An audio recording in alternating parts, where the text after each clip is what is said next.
Los húsares polacos fueron capaces de protagonizar batallas y enfrentamientos por los que serían recordados como una de las caballerías más increíbles y efectivas que jamás han existido.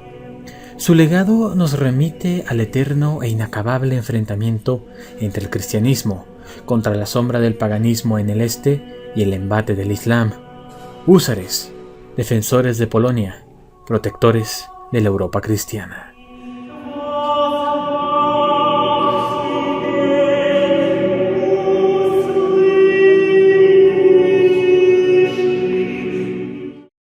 Los orígenes de los húsares alados de Polonia pueden remontarnos incluso a los tiempos del Imperio Bizantino. Esta increíble civilización desarrolló un sistema de absorción de conocimientos provenientes de culturas y pueblos dominados que les hizo sobrevivir durante largo tiempo. De esta manera nos remitimos a los antecesores de los húsares alrededor del siglo X de nuestra época. El Imperio Bizantino reclutó unidades de caballería ligera provenientes de los Balcanes, además de otro tipo de tropas provenientes del norte, estos adoptados en el vocablo griego chonzaroi. Estas unidades siguieron existiendo aún después del declive y finalmente la caída del imperio por manos de Mehmed el Conquistador, cuando los otomanos arrastraron a Grecia a parte de su dominio y los Balcanes, grandes contingentes se marcharon al norte, a reinos como Hungría y Polonia. Estos hombres de caballería exiliados prestaron sus servicios como hussar, término etimológico de abanderados. Debemos entender que el contexto donde fueron desarrollados los húsares alados, alrededor del siglo XVI, las potencias europeas del este se encontraban en una carrera y ambición sin igual por apoderarse del Nuevo Mundo, además de aflorar el Renacimiento en Italia. Mas la situación en Europa del Este era peculiarmente distinta. La Unión Polaca-Lituana estaba rodeada de enemigos. El Imperio Turco Otomano era más poderoso que nunca, expandiéndose de manera preocupante en Europa, aplastando a los húngaros en el año de 1526 en la batalla de Mohács. Los reinos cristianos más inmediatos como los Habsburgo, bajo el mando de Carlos I de España, opusieron resistencia en Viena en el año de 1529, expulsándoles de territorio cristiano. Por otro lado, el expansionismo del Principado de Moscú solo hacía más preocupante este escenario para la joven nación polaca. Es aquí cuando la mancomunidad polaco-lituana comenzó a reformar su ejército, siendo conocidos hasta el día de hoy por ser un pueblo hecho por guerras y conflictos constantes, teniendo un fuerte sentido de pertenencia y nacionalismo desde tiempos remotos. Las caballerías de origen serbio, húngaro, polaco y lituano comenzaron una simbiosis que solo puede ser entendida en orden de priorizar a la caballería pesada de choque como un elemento indispensable contra los enemigos y la naturaleza de los ejércitos a quienes se enfrentaban, tales como el ejército otomano, los rusos y los tártaros, así como posteriormente contra el reino de Suecia. Resulta interesante observar que, mientras en Europa occidental la época de la caballería pesada medieval había sido ya reemplazada por los adelantos tecnológicos que proveyeron las tácticas del tercio, la caballería de fusileros, la mancomunidad polaco-lituana haya desarrollado una caballería tan eficaz y temible que les proporcionara tantas victorias e infundido un profundo terror al enfrentarse a ellos. Se estima que en el año de 1578 el ejército polaco fue sometido a una reforma por el rey Esteban Báthory. Dentro de estas reformas se estandarizó el uso de corazas y armas para la caballería pesada, así también como el abandono de los escudos para esta caballería en pro de la movilidad y el perfeccionamiento de las armaduras. El equipo de los húsares polacos debía ser estándar, pero costeado por ellos mismos, por lo que esta caballería se concentraba en hombres y jóvenes nobles del reino, El único elemento que les era proporcionado por el Estado era su gigantesca lanza. Esta lanza era llamada copia. Los húsares, a diferencia de otras caballerías pesadas, resolvieron el problema al enfrentarse a las formaciones de piqueros, desde tiempos de Alejandro, y volviendo a ser utilizados en las tácticas del tercio. Estos, ya combinados con arcabuces, podían desbaratar cualquier carga de caballería. Mas los húsares alados lo resolvieron utilizando lanzas aún más largas que la infantería de piqueros, estas pudiendo medir desde los 4.5 metros hasta los 6.2. Estas enormes lanzas eran huecas por dentro, para minorar de manera considerable su peso. Estas poseían contrapesos en sus empuñaduras y en sus partes posteriores, así como una punta de hierro forjada para atravesar al enemigo.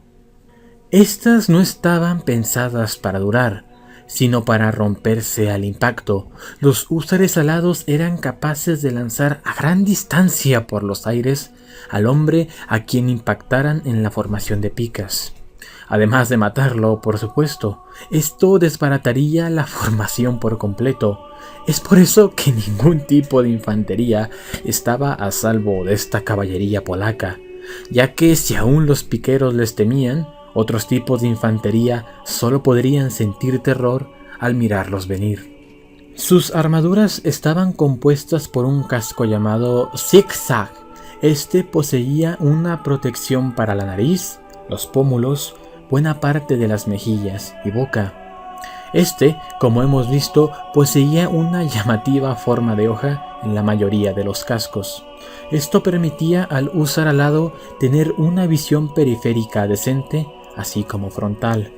El resto de su armadura emulaba a los diseños europeos, mas esta estaba modificada de tal manera que la parte del peto estuviera compuesto por placas superpuestas unidas con anillos, permitiendo movilidad del tronco hacia adelante, así como sus hombreras remitían a la estructura de la lorica segmentata romana.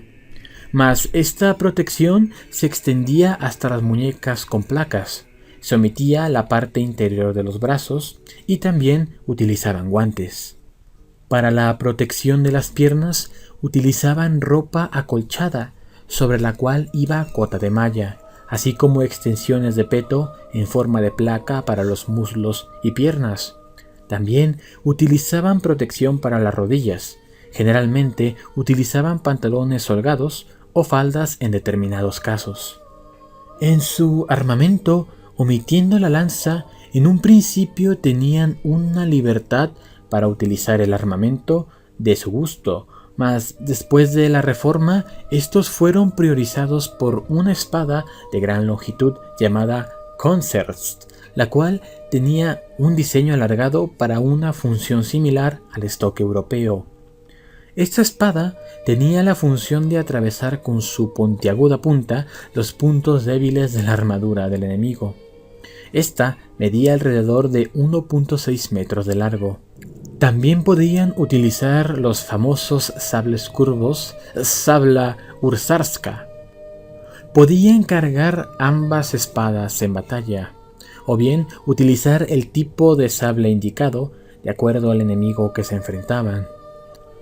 Un elemento importante de su armamento fue la adición de pistolas de mano y carabinas, lo cual ya de por sí les hacía prácticamente imparables en el campo de batalla. Ahora, al poseer potencia de fuego a media distancia. Los húsares por lo general utilizaban 2 pistolas o más. Aun cuando pareciera que todo este equipo les limitaría, en realidad los avances metalúrgicos habían hecho el hierro y los aceros más resistentes y livianos, por lo que su armadura no rebasaba los 16 kilos de peso.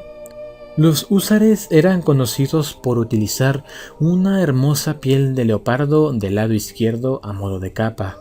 No podemos olvidar ni omitir el elemento que los hizo grandemente famosos, sus alas en la parte trasera. En un principio, estas se utilizaban en la parte posterior de las monturas. Con el tiempo, estos las fueron adicionando a sus espaldas en un semiarco de madera. decorado con plumas de águila o avestruz.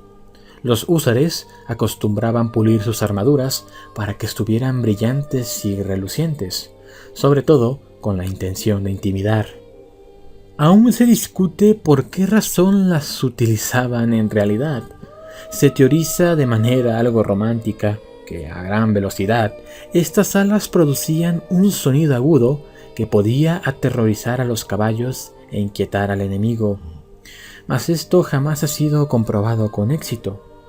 Desde la perspectiva visual era muy intimidante, ya que los hacía parecer mucho más grandes de lo que en realidad eran. Mas es un hecho de que éstas sí fueron portadas en batalla, debido a la evidencia que se tiene en todos los grabados, donde se les muestra en medio de batallas con sus alas adheridas. En muchas ocasiones, los húsares alados se enfrentaron a ejércitos mucho más grandes que ellos. Una de sus intervenciones más famosas fue durante el asedio de Viena en el año de 1683, cuando los turcos otomanos trataban de tomar una vez más la Manzana de Oro. La Liga Santa entre Polonia y el Imperio Austrohúngaro marcharon contra el campamento de los otomanos. En la batalla de Kahlenberg, la carga de los húsares fue realmente devastadora, decidiendo la batalla en menos de una hora, convirtiéndose en defensores de la cristiandad al mando de su rey Jan Sobieski. Los otomanos, después de esta batalla, jamás lograron recuperarse y comenzaron su declive histórico. Batallas épicas como Hodou, Polonka y Orsha serán analizadas con profundidad en siguientes videos. Finalmente, el declive de los húsares alados vendría con el mejoramiento de las tecnologías armamentísticas, como el alcance de los mosquetes, así como la capacidad de penetración de las balas y el tiempo de recarga que tenían los fusileros. No podemos olvidar el mejoramiento de la artillería. Todo esto hizo que las tácticas de los húsares se volvieran obsoletas con el tiempo. Un ejemplo de esto es cómo en el año 1702 un ejército polaco con húsares alados fue derrotado por el ejército sueco en la batalla de Klissow. Aún nos falta mucho por profundizar sobre los legendarios hechos que protagonizaron estos húsares, y lo haremos en siguientes videos.